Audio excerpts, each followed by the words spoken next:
الحمد لله رب العالمين والصلاة والسلام على أشرف الأنبياء والمرسلين أما بعد توحید عقیدې درسونو سلسله کې دینه مخکې دا سوال ذکر شوی چې مسلمانانو ته په ناحقه باندې د کفر نسبت کول او کافر ورته ویل د هغې حکم څه شی دی. بل سوال دا دی چې دا مهم سوال دی، ما حکم ترک الصلاة، د مانځه د پرېښودلو حکم څه شی دی؟ مونځ څوک پرېږدي د هغې حکم څه شی دی؟ مونځ نه کول د هغې حکم دا څه شی دی؟ اول خبره خدای یاد ساتل پکار دی چې مونځ دا د اسلام یو عظیم رکن دی، اوچت رکن دی چې رب العالمین دا 5 وخته مونځونه نبی صلی الله علیه وسلم باندې فرض کړي دا په اسمان کې دي. الله د دې د عزت او د قدر دپاره رب العالمین نبی صلی الله علیه وسلم اسمانونو ته غوښتی دی. په خپل وخت باندې مانځه کولو ډېرې زیاتې فایدې دي. یوه فایده دا ده په حدیثو کې چې مونځ دا د مسلمان دپاره په دنیا کې هم او په ورځ د آخرت کې هم دا یو عظیمه رڼا ده. مسلمان دپاره په ورځ د قیامت باندې او په دنیا کې د مسلمان دپاره مونځ دا رڼا ده. دویم دا چې ګناهونه په مانځه باندې ختمیږي او د انسان نفس دا د ګناهونو نه پاکیږي. دریم دا چې د شهادتین نه وروسته او د کلمې نه وروسته لا اله الا الله محمد رسول الله صلی الله علیه وسلم د کلمې د اقرار نه وروسته بهترین عمل په اسلام کې دا مونځ کول دي. او څلورم دا چې په مانځه کولو باندې رب العالمین بنده ده درجې ډېرې زیاتې اوچتوي. الله تعالی د بنده قدر عزت او درجې اوچتوي. پنځم دا چې الله رب العالمین مونځ کوونکی انسان جنت ته د نبی صلی الله علیه وسلم په ملګرتوب کې داخلوي. په جنت کې به د مونځ کوونکي دغه شان ته په ګاونډ کې محمد رسول الله صلی الله علیه وسلم دا به اوسیږي. شپږم دا چې انتظار د مانځه، یو مونځ کې او د بل مونځ انتظار کې او بل مونځ کې او د بل مونځ انتظار کې، دا داسې ده چې د رب العالمین په لاره کې او جهاد کې چې مجاهد دا دشمن دپاره تیاری کوي. دا د مؤمن مسلمان دپاره تیاری دی. رب العالمین به تا د شیطانانو د فوجونو نه ساتي، د هغوی د وسوسو نه به رب العالمین تا ساتي. ستا د دین حفاظت به الله تعالی په دې مانځه باندې کوي. بله فایده د مانځه دا ده ومه چې مونځ چې څوک کوي رب العالمین به دغه انسان د هر قسم ګناهونو نه ساتي، بې حیایي نه، د منکراتو نه، د هر قسم ګناهونو به الله تعالی ساتي. قرآن کې الله فرمایي اعوذ بالله من الشیطان الرجیم ان الصلاة تنهى عن الفحشاء والمنکر. یقینا مونځ انسان دا د بې حیایي او د نارواو نه منع کوي. اتم دا چې ورځ په قیامت حساب د تا سره کیږي د بنده سره، اول حساب به د مانځه کیږي. مونځ ټیکو معاملات او دغه شان ته وروسته خبرې به ټولې کامیابې دي او ټیک دي انشاءالله. الله موږ تاسو هم داسې کړي. او چې چا مونځ کې نقصان و، مونځ کې پیل شو او مونځ امتحان کې او د سوال جواب کې دا ناکام شو، دا سړی به تباه او برباد. الله ته موږ تاسو وساتي. او نه هم دا چې دغه شان ته مونځ کوونکی چې دی څوک چې مونځ کوي دا چې په دې مانځه ځای کې ناست که نه او ته راشي جمع لا ولاړه نه د وختي رالی او ته په دې مانځه باندې ناست یې، ته د مانځه په انتظار کې ناست یې او مصلا باندې ناست یې او د مونځ کوو هغه د مونځ کېدو رضي باندې ناست یې، دا ستا دغه شان ته تشه ناست په مانځه کې حساب ده. ملایکې ستا دپاره دعاګانې کوي، تا ته الله دومره اجر درکوي لکه څومره چې ته دغه شان ته مونځونه کوي او عبادتونه کوي، داسې اجر الله تعالی درکوي. یعنې ته پوه شوې دی نه چې الله تعالی ته دا مونځ ډېر خوښ عمل دی. الله پې ډېرې عظیمې درجې په انسان ته ورکوي. د انسان قدر باندې الله تعالی ډېر زیات اوچتوي. اوس چې څوک نه کوي دا څنګه چل دی؟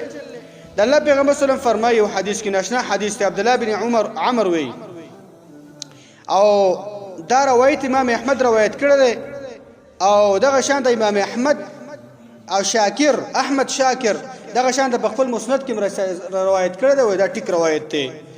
د الله پیغمبر فرمای من حافظ علیها كانت له نورا وبرهانا ونجاة یوم القیامه. چا چې په مانځه باندې ساتنه وکړه او حفاظت وکړو او د مونځ ساتنه کې په دې ژوند کې او په دې دنیا کې د مونځ غم ورسره، د الله پیغمبر فرمایي وې دغه انسان دپاره به دا مونځ دا به رڼایي، دا به دلیلي، دا به خلاصې ورځ په قیامت باندې انسان دپاره. الله دې موږ تاسو په دې کې راولي. ومن لم يحافظ عليها لم يكن له نور ولا برهان ولا نجات. چا چې د مون حفاظت ونکړو په دې باندې ساتنه ونه کړه دا صحیح ونه کړي د اوقاتو د ارکانو د واجباتو. الله پیغمبر فرمایي د دې سړي دپاره به رڼا هم نه وي، د سړي دپاره به دلیل هم نه وي، د سړي دپاره به ورځ په قیامت باندې د الله د عذابونو او د نیونو نه خلاصېدل هم نه وي. او بل عذاب دا چې وکان یوم القیامة مع قارون وفرعون وهامان وابی بن خلف. چا چې مونځ ونکړو دا انسان به ورځ په قیامت باندې حشر او نشر او پاڅېدل د چا په سب کې به ولاړي. د الله پیغمبر فرمایي د قارون، د فرعون، د هامان، د ابی بن خلف. نن سبا څومره ځوانان تاسو ګورئ نشو تباشو کې ډوب دي، مستۍ کې ډوب دي، منځونه نه کوي، د مزید حفاظت نشته دی. دا ډېر د ویرې خبره ده. یعنی وی قارون سره به ځکه پاڅېږي وی د اکثر دا مونږ چې خلک پرېږدي دا دغه شان ته د مالدارۍ د وجې نه پرېږدي، مالدارۍ او د مال په نشه کې ډوب ایسته مونږ پاتې. ځکه قارون نبی اسلام یاد کو، فرعون سره پاڅېږي. اکثر دا مونځ کوونکي چې مونږ چې څوک نه کوي دا د باچایي د وجې نه دغه شان ته باچایي حکمراني د هغې د وجې نه مانځي کې دلچسپي راشي. فرعون سره پاڅېږي. هامان دا وزیرو وزارت د وجنه دفتری کارون د وجنه دا مونږ ته پاتې شي، دا به دې خلکو سره پاتېږي. ابی بن خلف دا د مکې یو غټ تاجرو سړی په دکاندارۍ کې ډوب دی، جمع ولاړه ده. دغه شان ته به ماسپښین مونځ دا ماښام سره کوي او د ماښام بیا دغه شان ته هغه نور هم خرابوي، مونځونه ته همیشه تباه او بربادي. هغه څوک چې هغه مونځ نه کوي هغه تجارت کې ډوب دی او هغه په دکاندارۍ کې ډوب دی. ابی بن خلف سره وپاتې. دا مختصر تذکره د مانځه څومره فائدې پکې دي. هسې د اهمیت دپاره څو روایتونه موږ ذکر کړه. و چې څوک مونځ نه کوي سوال ورته دا دی زموږ په دې کتاب کې مونځ چې څوک نه کوي جواب دا دی ترک الصلاة کفر. مونځ چې څوک نه کوي دا کفر دی، مونځ نه کول دا کفر دی. ځکه حدیث جابر رضی الله عنه د الله پیغمبر فرمایلی دی ان بین الرجل وبین الشرک والکفر ترک الصلاة. روایت امام مسلم دی. یا د الله پیغمبر فرمایي یقینا په مابین د مؤمن مسلمان سړي کې او په مابین د شرک او کفر کې دا ور د مونځ پرېښودل دي. یو سړی چې مونځ پرېږدي مثلا سړی کافر شو. اوس هغه سړی چې هغه بیخي هغه د مونځ د فرضیت نه انکار کوي دا سړی خو اتفاقي شکل باندې د علماو په اتفاق باندې دا کافر دی. سړی مونځ نه مني، فرض نه مونځ نه منم او انکار کوي د مانځه نه، دا سړی کافر دی. دویم هغه چې یو سړی په مونځ باندې دا عقیده لري او ایمان لري چې مونځ فرض دی خو دا سړی مونځ نه کوي، دا سړی قصدن مونځ نه کوي، دا سړی سستۍ نه مونځ نه کوي، دا سړی دغه شان ته مصروف دی، ډېر مصروف یم ډېر زیات مونځ نه کوي. دې باره کې د علماو یو څو اقوال دي. اول قول دا دی وی دا سړی کافر دی، مرتد دی. دا سړی کافر دی او مرتد دی. ځکه څومره چې احادیث صریحه دي دا ټول په دې باندې دا سړی کافر دی. دا قول د امام احمد دی او دا قول د نبی صلی الله علیه وسلم صحابه کرامو هم نقل دی او دا قول چې د اسحاق ابن راهوی ذکر کړلی وی د اهل علم په دې باندې اجماع ده چې مونږ څوک نه کوي دا کافر دی. او محمد بن نصر المروزی ذکر کړلی په کتاب جامع العلوم والحکم کې وی جمهور اهل حدیث هغه دا قول چې مونږ څوک یا عمدن نه کوي یا د سستۍ نه کوي او یا به دغه شان ته مشغولو د وجې نه کوي دا سړی کافر دی. او دا قول دغه شان ته امام شیخ الاسلام ابن تیمیه رحمه الله هم دا قول دی. او دویم قول د علماو چې امام مالک او امام شافعي وی مونږ پرېښودونکی چې دی دا به وجل کېږي حدن کفرن به نه وجل کېږي. یعنې سړی به د مونږ پرېښودلو باندې کافر کېږي نه، خو چې مونږ څوک پرېږدي او مونږ څوک نه کوي وی دې سړي وجل پکار دا حد دی بس چې دا به مړ کې. لکه زنا څوک وکړي کافر نه دی که نه، واده والا خو په کاڼو به ایستل کېږي. وی د دې مونځ پرېښودونکي دپاره چې د حد څه شی دی وی دا به وجل کېږي. او امام ابو حنیفه رحمه الله فرمایي انه یحبس حتی یصلي وی دا به جیل کې واچولی شي، بندي به شي چې دا مونځ شروع کړي بیا را پرېږدي. خو راجح قول د علماو صریح دلایل چې مونځ څوک نه کوي دا سړی کافر دی. دې باندې دلیل اول دلیل دار امام ترمذی روایت کړل در الله پیغمبر صلی الله علیه وسلم فرمایلی دی و راس الامر الاسلام وعمود الصلاه. د ټولو کارونو سر چې د اسلام دی، دنیا د اسلام د لپاره جوړه ده او دغه شان ته د اسلام هغه ستن چې دا چې اسلام ور باندې ولاړ دی وی دا مونځ دی.